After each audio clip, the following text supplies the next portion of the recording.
अस्सलाम वालेकुम, आप देख रहे हैं डॉन न्यूज़। मैं का मेज़बान अब्दुल गफ्फार पुनाब रिप्ले के एक और एपिसोड के साथ।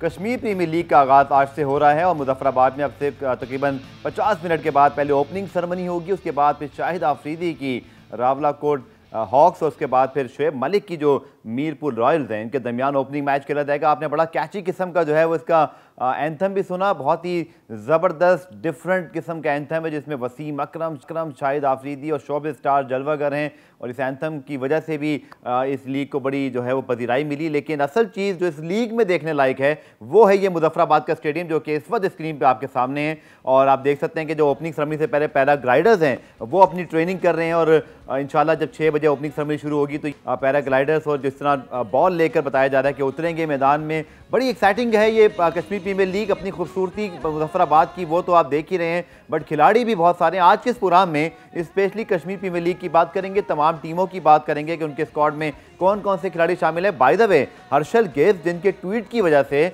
पूरी दुनिया में जो है भारत भी एक्सपोज हुआ, इस लीग को पजीराई मिली, वो भी आज रात पाकिस्तान पहुंच रहे हैं। तो उनसे भी इंशाल्लाह कोशिश करेंगे कि कल के प्रोग्राम में आपकी बात करवा सकें। कश्मीर प्रीमियर लीग के प्रेसिडेंट आरिफ मलिक साहब हमारे साथ मौजूद हैं। लाहौर से हमें हमारे स्पोर्ट्स रिपोर्टर अबू बकर बिलाल ने भी ज्वाइन किया हुआ। लेकिन पहले आपको जनाब दिखाते हैं रीप्ले हेडलाइंस। तो जनाब रीप्ले हेडलाइंस आपने देखी और कश्मीर प्रीमियर लीग के हवाले से ही बात करेंगे। अबू बकर बिलाल मेरे साथ मौजूद हैं, कुछ देर में हमें आरिफ मलिक साहब भी ज्वाइन करेंगे और कुछ खिलाड़ी से भी बात करने की कोशिश करेंगे। अबू बकर, यकीनी तौर पर पाकिस्तान सुपर लीग तो एक बड़ा इवेंट है ही है, लेकिन यकीनी तौर पर जो कश्मीर प्रीमियर लीग है अबू बकर, ये भी अपनी हेडलाइंस बनाने में कामयाब रही है और मेजॉरिटी हम थैंक्स कर सकते हैं BCCI का कि उन्होंने जो है वो इसमें बड़ा रोल प्ले किया। तो सही कहा आपने गफ़ार, BCCI ने काफ़ी ज़्यादा इसको प्रमोट करने में अपना रोल ज़रूर अदा किया है। लेकिन ज़रूर होनी थी KPL जब ये अनाउंस हुई। मुझे याद पड़ता है पिछले साल दिसंबर में इसका गाना लॉन्च किया गया, बड़े बड़े सुपरस्टार्स हमें उसके अंदर दिखाई दिए, वसीम अकरम, शाहिद अफरीदी, आरिफ लोहार और बहुत बड़े बड़े नाम उस वक्त मौजूद थे। शान शाहिद भी उस वीडियो का हिस्सा थे। तो बज़ाहिर तो ये लीग होनी थी, लेकिन जितनी हर्डल्स आई शायद इसका फायदा होना था। बकर, मैं इंटरप्शन माजरत आपसे, लेकिन आपने बात की ना हर्डल आई, तो जिस शख्स ने हर्डल को अबूर किया, हर हर्डल को पीछे छोड़ते हुए आगे ही बढ़ते गए, आरिफ मलिक साहब। मैं समझ सकता हूँ आरिफ भाई, अगर आप नाराज ना हो तो आज के लीग का तो आपको दूल्हा भी कहा जा सकता है। सारी मेहनत आपकी है, आपकी टीम की है, तो मुबारकबाद भी वो दिन आ ही गया जब कश्मीर प्रीमियर लीग फाइनली हो रही है। कितने खुश हैं सर? आप मुजफ्फराबाद स्टेडियम में मौजूद हैं, क्या माहौल है उस वक्त?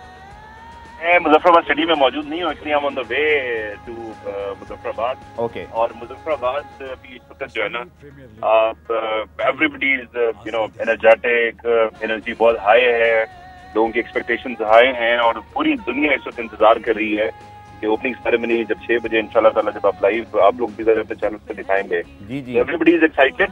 और दूसरा, अब मेहनत की बात कर रहे थे, देखिए मेहनत करना एक ये अस्पत है, मतलब मेहनत करने में कोई प्रॉब्लम नहीं होना चाहिए, बट इसमें कोई मेरा ऑफ कोर्स कंट्रीब्यूशन जरूर है, but it's all about the team work.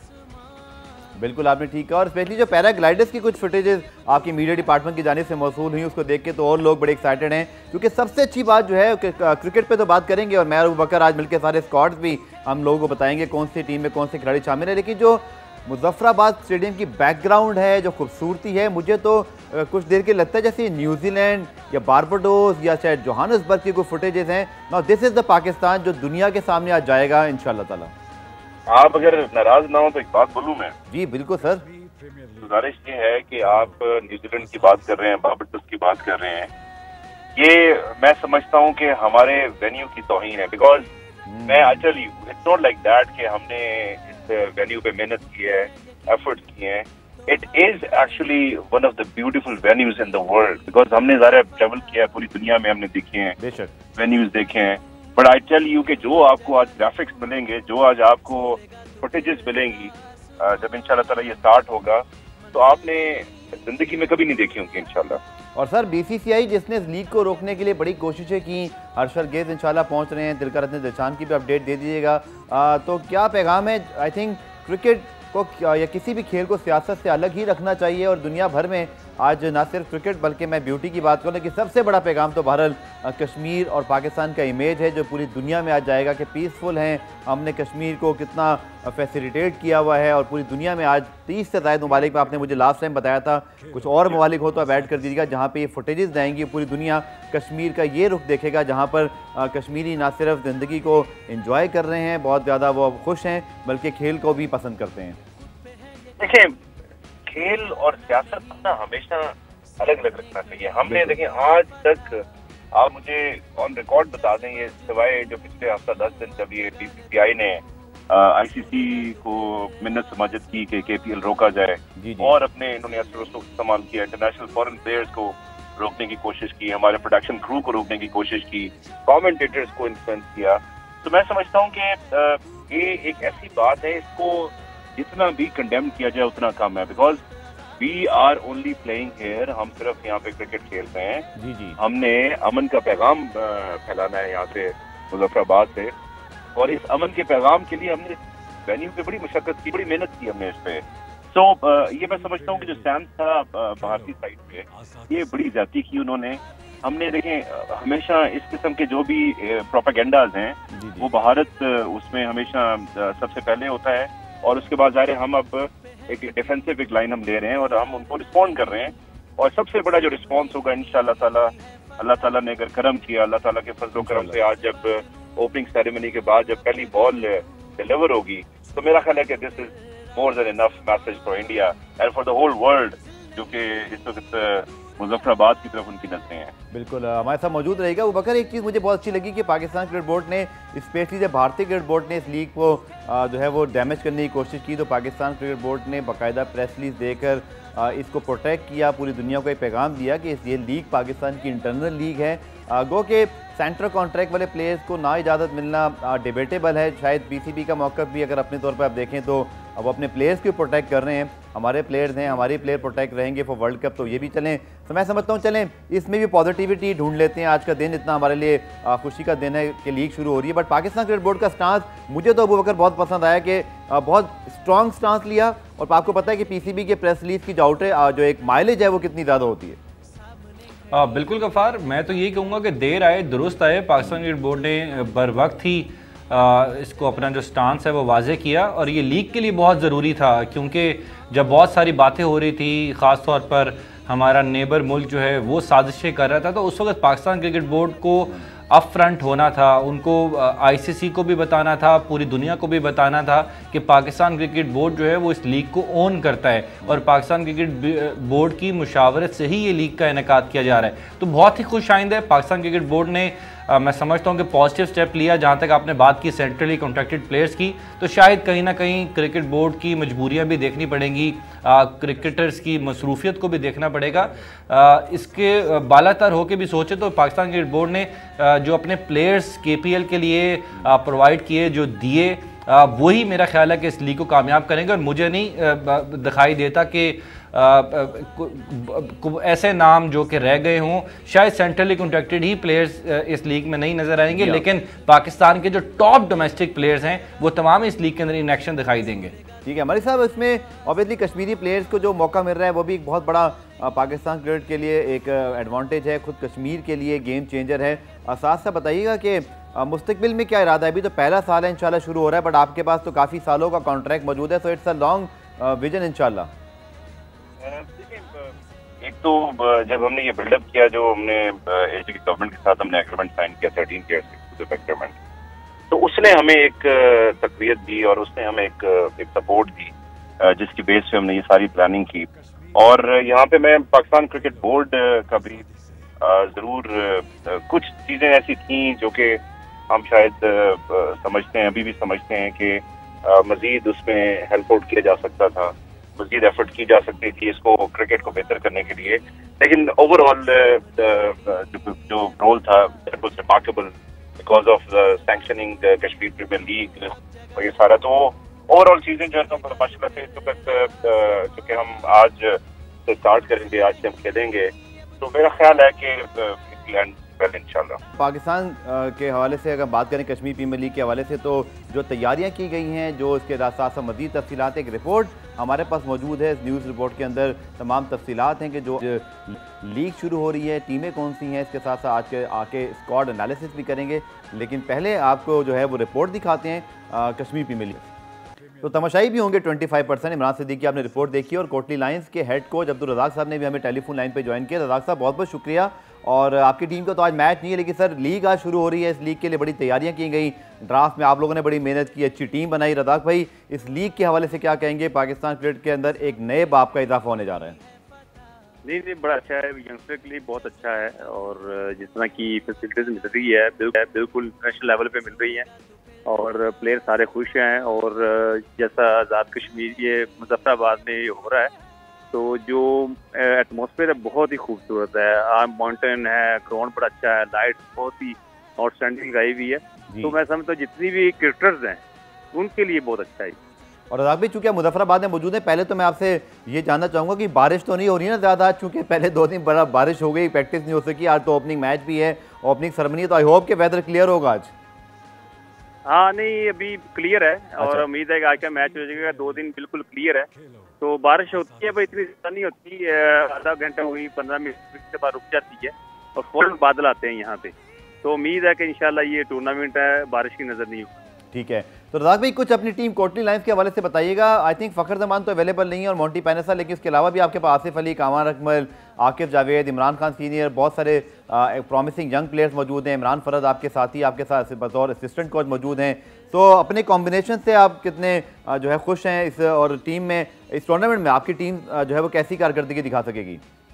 देखिए, बड़ा अच्छा है ये T20 जो टीम क्रिकेट होती है, इसमें बड़े नाम हो या बड़े प्लेयर हो वो कभी भी नहीं जीतती, एक एफर्ट से और एक कॉम्बिनेशन से जीतती है। और ये टीम जब परफॉर्म करती है, लड़के मेहनत करते हैं, हार्डवर्क करते हैं, तो ये T20 में कोई भी टीम किसी को भी हरा सकती है। तो हमारे पास यंगस्टर काफ़ी अच्छे हैं, तो कोशिश करेंगे अच्छी स्ट्रेटेजी, अच्छी प्लानिंग के साथ जाएं और करें। तो भाई, बाकी जो हमने टीमों का स्क्वाड का भी जायजा हम लेंगे भी और कुछ हमने बात की भी है।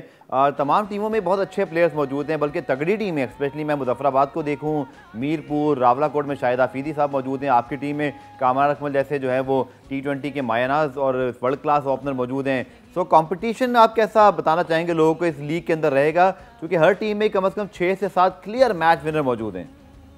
देखिए, जो T20 की खूबसूरती ये है कि यहाँ पे ये फ्रेंचाइज ओनर्स के साथ अटैच होते हैं और इमोशनली बड़ा इसमें मैच का रिजल्ट जो है ना, इसमें मैच का रिजल्ट जो है ना बहुत ज़्यादा इम्पोर्टेंट होता है कि जीतना, और उसके अगर हारना तो काफ़ी डिसअपॉइंटमेंट होती है, स्पेशली जितने ओनर्स भी होते हैं और साथ में काफ़ी लोग जुड़े होते हैं। जी जी। तो यही खूबसूरती है ये T20 की कि जितने लोग यहाँ जुड़ते हैं उसमें फिर ज़्यादा एक्साइटमेंट आ जाती है।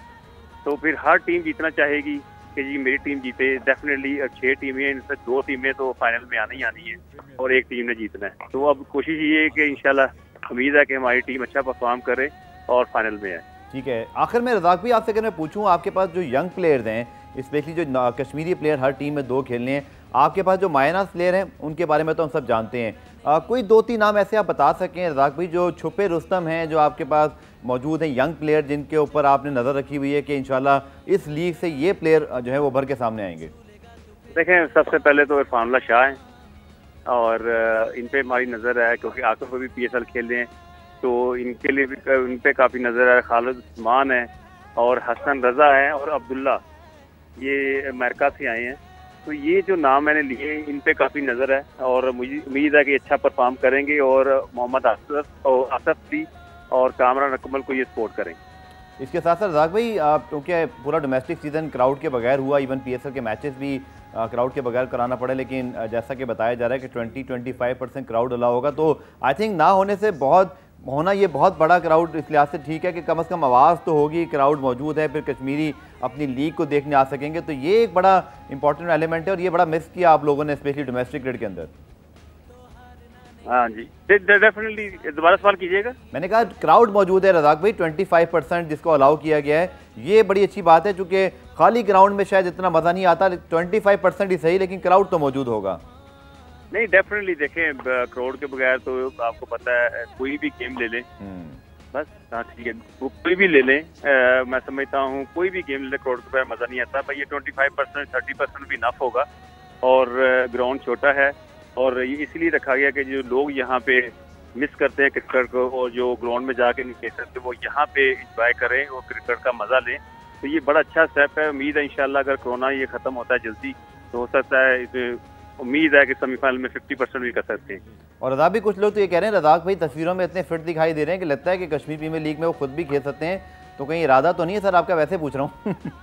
हाँ नहीं भाई, ये कि बेसिकली कोच को फिट ही होना चाहिए। अगर कोच फिट नहीं है तो फिर टीम को भी कैसे लेके चलेगा, क्योंकि कोच का बड़ा काम होता है, और प्रैक्टिकली और फिजिकली जितना अच्छा कोच होगा उतना ही ज़्यादा इम्पैक्ट पड़ता है टीम को। चलिए, बहुत बहुत शुक्रिया रज़ाक भी, ऑल द बेस्ट आपके लिए और आपकी टीम के लिए। और बाकी टीमों की अगर हम बात करें अबू बकर, तो बल्कि पहले ब्रेक की जानिब बढ़ते हैं। ब्रेक से जब वापस आएंगे तो ना अबू बकर के साथ स्क्वाड्स पे हम बात करेंगे, बल्कि इस लीग के हवाले से जो स्पेशली यंग टैलेंट मौजूद है उसकी भी आपको कुछ डिटेल बताएंगे। मिलते हैं शॉर्ट ब्रेक के बाद। प्रोग्राम रिप्ले में खुशामदीद। कश्मीर प्रीमियर लीग के हवाले से हम बात कर रहे हैं और कोटली राय से कप्तान कामरान अकमल साहब भी इस वक्त हमारे साथ मौजूद हैं। कामरान, बहुत शुक्रिया ज्वाइन करने के लिए। और T20 लीग तो खैर आप जिस टीम में हो तो उसका ओपनिंग और उसका टॉप ऑर्डर तो वैसे ही तगड़ा होता है, लेकिन पहले बात करूँगा कश्मीर प्रीमियर लीग के हवाले से और पाकिस्तान सुपर लीग के बाद एक नई लीग की शुरुआत पाकिस्तान में। देखिए, बहुत ज़बरदस्त काम है और मस्ट क्रेडिट टू मैनेजमेंट जिन्होंने इनिशिएटिव लिया ये लीग करवाने में, और कश्मीर के लोगों के लिए एक अपॉर्चुनिटी बनाई है खेलने की, यंग बच्चों के लिए, क्रिकेटर्स के लिए। ये बहुत बड़ी लीग है। मैं समझता हूँ कि इसको प्रमोट करना चाहिए, और जैसा काम किया है, जैसा वेन्यू है, आउटस्टैंडिंग है, और सब लड़कों के लिए एक अपॉर्चुनिटी है। एक PSL हमारा इतना बड़ा ब्रांड है, अब उसके साथ ऐसी लीग शुरू हो जाएगी तो टैलेंट कितना मिलेगा पाकिस्तान को, कश्मीर के लोगों को। तो ये बड़ा अच्छा साइन है पाकिस्तान की क्रिकेट के लिए, कश्मीर की क्रिकेट के लिए। जो कश्मीर के बच्चे हैं, मुजफ्फराबाद में हैं, जो हमने देखा जैसा रिस्पॉन्ड है, जैसा वेलकम किया है, जैसा व्यू है, आउटस्टैंडिंग। बिल्कुल। और कामरान भाई, आप तो पेशावर ज़ल्मी के लिए बड़े उनके मेन वाइटल प्लेयर रहे हैं और हैं माशाल्लाह, लेकिन यहाँ अब आप कप्तानी कर रहे हैं कोटली लायंस की, तो कामरान ये कैसा एक्सपीरियंस रहेगा? बहुत सारे आपके पास आपके मंझे हुए प्लेयर भी हैं, लेकिन नौजवान प्लेयर्स की बड़ी तादाद मौजूद है, तो बहैसियत कप्तान इस चैलेंज को कैसे देख रहे हैं आप? देखिए, चैलेंज मेरे लिए कोई नया नहीं है। पहले भी इसकी कैप्टनसी की है, डोमेस्टिक में भी की है, और अच्छे प्लेयरों के साथ खेलने, अच्छे कप्तानों के साथ भी खेलने हैं, बहुत कुछ सीखा है।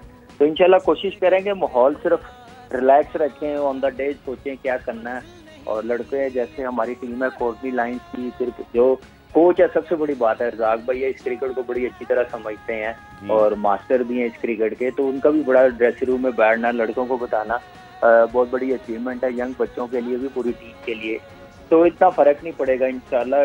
देखेंगे कि टीम के लिए क्या बेहतर है, क्या कॉम्बिनेशन बनता है पिच के मुताबिक, तो इंशाल्लाह उस हिसाब से क्रिकेट खेलेंगे। और जहाँ तक मेरी तल्लुक है, मैं कोशिश करूंगा, जहाँ आपको पता है कि जहाँ पे भी खेलते हैं अपनी 100% कमिटमेंट देते हैं, और कप्तानी का अल्लाह का शुक्र इतना प्रेशर नहीं है, मिलके जो डिसीजन होगा टीम के लिए वो करेंगे।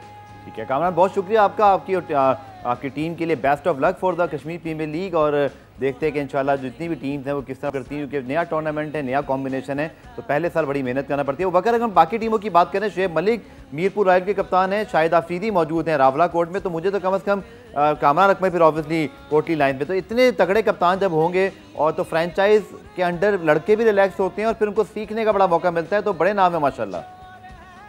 बिल्कुल गफ़ार, शाहिद खान अफरीदी बहुत बड़ा नाम T20 का, और इस वक्त हमें वो खेलते हुए दिखाई देंगे, तो वो बहुत ही गुड साइन है लीग के लिए। शुएब मलिक बहुत ही एक्सपीरियंस T20 के, मैं समझता हूँ कि इस वक्त पाकिस्तान क्रिकेट के सबसे बेहतरीन मिडिल ऑर्डर बैट्समैन भी हैं और वो फिर कप्तान भी हैं। तो वो बल्कि मैं भूल गया, मुजफ्फराबाद में मोहम्मद हफीज़ मौजूद हैं, प्रोफेसर मौजूद हैं वहाँ, तो मोहम्मद हफीज़ हैं उनके पास, दिलशान जो है वो उनके साथ होंगे मोहम्मद हफीज़ के। तो अब मैं समझता हूँ काफ़ी बैलेंस टीम्स हैं, लेकिन उससे भी ज़्यादा इम्पॉर्टेंट चीज़ जो मेरे नज़दीक है कि हमेशा ही आप भी जानते हैं कि पाकिस्तान क्रिकेट के अंदर नॉर्दर्न्स के लड़कों को एक शिकवा रहता था कि हमें शायद मौका नहीं मिलता, हमें उतनी क्रिकेट नहीं मिलती।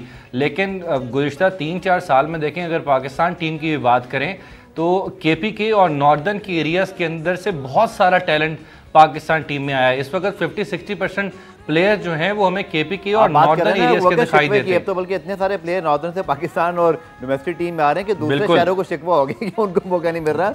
बहुत कॉम्पिटिशन मींस के वहाँ पर बहुत ज़्यादा टैलेंट है। लेकिन ये जो अब कश्मीर प्रीमियर लीग है, ये अब कश्मीरियों का मैं समझता हूँ कि उनके लिए एक बहुत बड़ा प्लेटफॉर्म है। हर टीम के अंदर 2 कश्मीरी प्लेयर्स खेलेंगे। मुझे अच्छी तरह याद है कि लाहौर कलंदर्स ने मीरपुर के अंदर जब ट्रायल किए तो वहाँ से सलमान इरशाद मिले, जिनको बाद में PSL के अंदर खिलाया भी गया, और ये सिर्फ एक सीज़न के अंदर ट्रायल के ज़रिए प्लेयर जो हैं वो हंट किए गए थे। तो अब तो 6 की 6 टीमें जब प्लेयर्स हंट करेंगी तो मैं समझता हूँ कि पाकिस्तान क्रिकेट का इसके अंदर फ़ायदा होगा। जितना खूबसूरत स्टेडियम है मुजफ्फराबाद का, मैं तकरीबन 2-2.5 साल पहले वहाँ पर गया था तो ये हालात नहीं थे। ना उसकी आउटफील्ड इस तरह की दिखाई दी थी, ना मुझे ये स्टेडियम इस तरह का दिखाई दिया। और लाइटों का तो आपको पता ही है, state of the art latest LED lights जो हैं वो मुजफ्फराबाद स्टेडियम के अंदर लगाई गई हैं। यकीनी तौर पर मुजफ्फराबाद स्टेडियम की खूबसूरती में भी इजाफा होगा।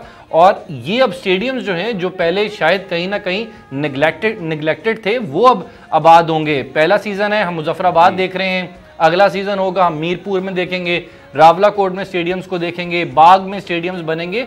तो ओवरऑल क्रिकेट का बहुत ज़्यादा फ़ायदा होगा पूरे आज़ाद कश्मीर के अंदर, और वहाँ से जो आने वाला टैलेंट है वो पाकिस्तान क्रिकेट को फ़ायदा देगा। बिल्कुल आपने ठीक कहा। और स्पेशली जो स्टेडियम जिसके मुताबिक मैं आज रिपोर्ट पढ़ा था कि ज़लज़ले से इसको भी बड़ी बुरी तरह मुतासर किया था, और बहुत ही मुश्किल वक्त था जब यहाँ पर इवन अस्पताल बनाना पड़ गया था, क्योंकि बाकी अस्पताल तो इस काबिल रहे नहीं थे। तो स्टेडियम ने बड़ा मुश्किल वक्त देखकर, लेकिन अब जिस तरह की अबू बकर आप बात कर रहे हैं, वाकई स्टेडियम में जो लाइट्स लगी हैं, पाकिस्तान ने पहली मरतबा लाइट्स लगी हैं, फिर जो फैसिलिटीज़ हैं। लेकिन जो मैं बार बार इस बारे में बात इसलिए कर रहा हूँ कि जब हम बाकी स्टेडियम देखते हैं, कराची, लाहौर वगैरह के स्टेडियम तो बहुत अच्छे हैं, बट वो बैकग्राउंड जो है ना, वो जो हमें जैसे आरिफ मलिक साहब तो खैर कह रहे थे कि न्यूजीलैंड वेस्ट इंडीज़ का नाम, मैं सिर्फ कंपैरिजन की बात कर रहा हूँ कि इंटरनेशनल क्रिकेट में हमें बड़ा एक्साइट करता है, बड़ा वो अट्रैक्ट करता है। तो ये जो ग्राउंड है वो बकर आई थिंक टूरिज़म के हवाले से इसकी जो वैल्यू है वो बहुत ज़्यादा रहेगी। अल्लाह करे कि हमारी गवर्नमेंट इसको बिल्ड डाउन करे, क्योंकि ये जो मनाजिर अब इंशाल्लाह, मैं तो बड़ा एक्साइटेड हूँ कि जल्दी से जब ये 6 बजे ओपनिंग सेरेमनी शुरू होगी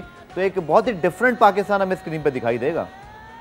बिल्कुल सही कह रहे हैं। देखिए गफ़ार, मुजफ्फराबाद स्टेडियम के इर्द गिर्द जो पहाड़ हैं वो बड़े बुलंदोबाग पहाड़ हैं। जो पीर चनासी का मकाम है वो तकरीबन 2900 मीटर के ऊपर। आप ऐसी बातें करके ना मुझे मजबूर कर रहे हैं कि बस मैं मुजफ्फराबाद की ट्रिप की तैयारी करूं। वाकई वो सिर्फ लोग वहाँ क्रिकेट खेलने तो गए, बट वो एक्चुअली वो प्लेयर से मेरी बात ही, वो कह रहे हैं वी फील लाइक कि जैसे ना किसी अपने टूरिस्ट किस्म के टूर पे आए हुए, इतना मज़ा आ रहा है। मतलब ये बड़ा कम होता है ऐसा कि आप इंटरनेशनल टूर पर जाएँ और आपको इतना रिलैक्स माहौल मिले। देखिए गफ़ार, बिल्कुल आपने सही कहा है। एक तरफ अगर हम देखें ना, स्टेडियम के तो बहुत सारी हमें आबादी नज़र आती है। पहाड़ के ऊपर लोगों ने घर बनाए हुए हैं जो कि उनकी रिहाइश गाहें हैं, वहाँ से लोग अपने घरों में बैठ के स्टेडियम को व्यू कर सकते हैं। दूसरी तरफ देखते हैं तो हम पीर चनासी का व्यू है, एक तरफ हम देखते हैं तो हमें PC होटल का व्यू दिखाई देता है जो कि बहुत ही खूबसूरत मकाम है मुजफ्फराबाद का। तो ये एक ओवरऑल मैं समझता हूँ कि पूरा मुजफ्फराबाद पूरी दुनिया में देखा जाएगा। मुजफ्फराबाद जो लोग शायद पहले विजिट नहीं कर सके थे, अब वो TV पे देख रहे हैं, और जिस तरीके से प्लेयर्स ने खुद ट्वीट्स भी कर रहे हैं, वीडियो मैसेजेस भी आ रहे हैं, जिस तरीके से वो इस मकाम को प्रेस कर रहे हैं, जितना उनको पसंद आ रहा है। मेरी तो शायद एक्सपेक्टेशंस थोड़ी कम थी, लेकिन अब जिस तरीके से तैयार हुआ है स्टेडियम तो अब तो बहुत ही खूबसूरत लग रहा है। आउटफील्ड मुझे बहुत ज़बरदस्त लग रही है, और ये वो मकाम है जो पाकिस्तान के अंदर शायद समर्स का बेहतरीन मकाम बन सकता है, जहाँ पर बहुत ज़्यादा गर्मी नहीं होती, जहाँ की विकेट जो है वो बैटिंग फ्रेंडली भी होती है, और कहीं ना कहीं बॉलर्स को भी इस विकेट पे हेल्प मिलती है। आउटफील्ड की अगर बात करें इस ग्राउंड की तो ये काफ़ी तेज़ आउटफील्ड है। तो बहुत ही ज़बरदस्त क्रिकेट का एटमॉस्फेयर हमें इस ग्राउंड के अंदर दिखाई दे रहा है, और उम्मीद भी यही है कि बैटिंग फ्रेंडली विकेट्स बने, जो भी दोनों टीमें ग्राउंड के अंदर हों वो अच्छे टोटल करें और एक अच्छा मैसेज आए पूरी दुनिया के अंदर। बिल्कुल, मैंने अबू बकर ने ऑलरेडी जितनी बात कर ली है, बट मेरे ख्याल में जो मनाजिर भी साथ हैं तो कम से कम हमने भी बड़ा रोल प्ले कर ही दिया ऑलरेडी। मुझे लगता है बहुत सारे लोग इस प्रोग्राम को देखने के बाद मुजफ्फराबाद स्टेडियम जाने की या मुजफ्फराबाद जाने की तैयारी जरूर करेंगे। वाकई वो इतना एक खूबसूरत इलाका है। बकर बहुत बहुत शुक्रिया। कश्मीर प्रीमियर लीग के हवाले से हमारा सेगमेंट आपने देखा, और ब्रेक शामिल करते हैं प्रोग्राम से। जब ब्रेक में जब आएंगे तो एक बहुत बड़ी खबर दुनिया फुटबॉल की, दुनिया खेल की, मेसी और बार्सिलोना की राहें जुदा हुई, डिस्कस करेंगे इस शॉर्ट ब्रेक के बाद।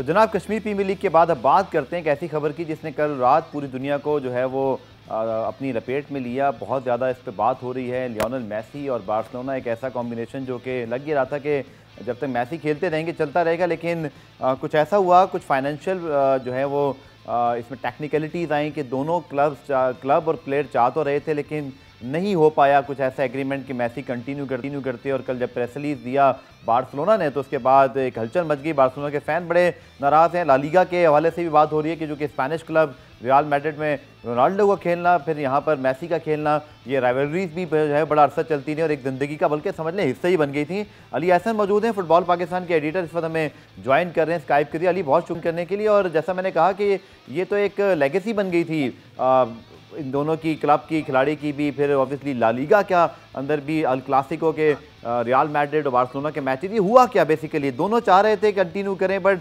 रुकावट असल में क्या बनी?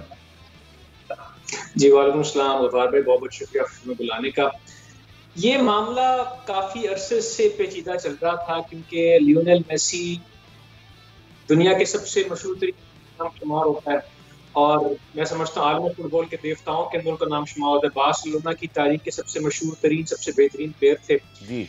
लेकिन ला लीगा के अंदर और बार्सिलोना की जो फाइनेंशियल मुसीबतें थी, क्योंकि उन्होंने पिछले 10-15 साल के अंदर, लोग कहते हैं कि बार्सिलोना ने बड़ी फजूल खर्ची की थी, जिसकी वजह से तकरीबन वो $1.5 अरब से ज्यादा कर्जे में।